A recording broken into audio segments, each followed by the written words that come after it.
التاريخ بعد احمد حسام ميدو.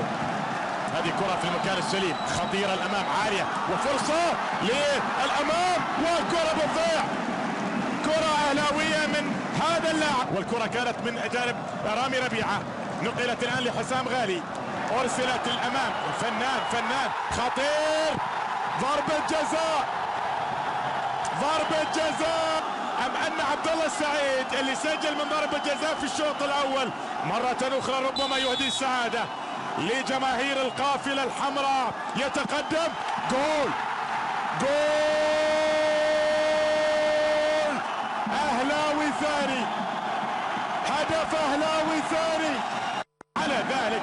وبعد ذلك مرة اخرى عبد الله السعيد يهدي السعادة، كل السعادة لمحبي النادي الاهلي، ويتقدم النادي في انذار الان على طارق حامد. والمباراة عزيزي المشاهد الان عند الدقيقة 58، كرة الامام تبعد من الشناوي والتسديدة تاتي ولكنها بعيدة في الكرات الماضية. رمضان صبحي حاول ولا زالت الكرة لرمضان صبحي. حسام غالي، رمضان صبحي، كرة تلعب بالفعل ما بين ايفونا، هذه خطيرة الكرات الماضية، وبالفعل ابعاد الكرات الماضية كان خط الهجوم في ذاكرة كرة القدم المصرية. تعود الكرة لفريق الزمالك الان عن طريق ايمن حفني للامام، وهذه الكرة فيها سرعة، محمود كهرباء تقدم ومر وأطالت عليه الكرات الماضية.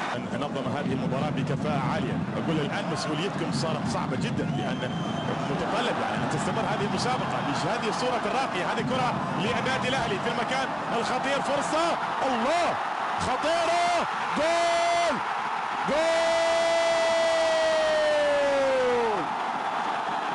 البديل، خطيرة، جول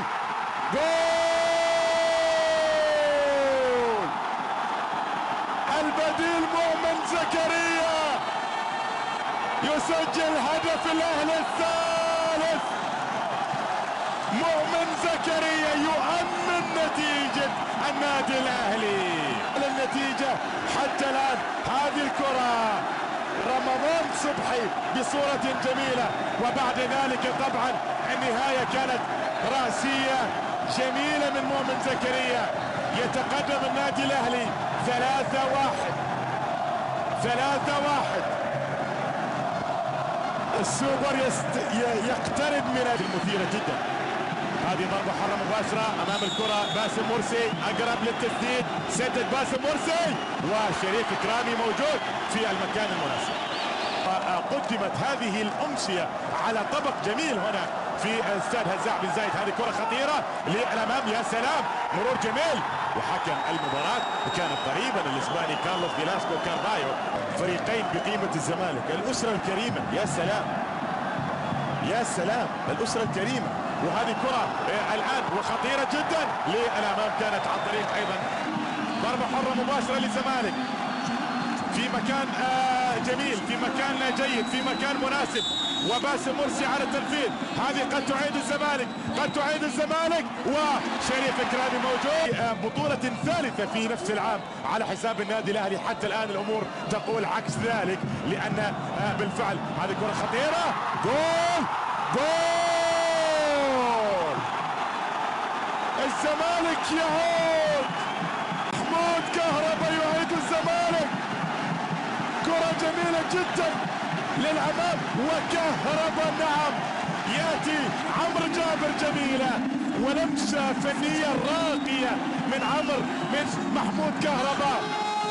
حاضر في المباراة الزمالك الآن يسعى لهدف تعادل ثالث، يعيد المباراة ويصل بها إلى الأوقات الإضافية، بينما يسعى الأهلي إلى هدف الرابع في هذا الملعب حتى الآن في اللحظات الأخيرة. باسم مرسي، يا سلام، الله الله الله الله للزمالك الكرات الماضية، ولكن تبعد.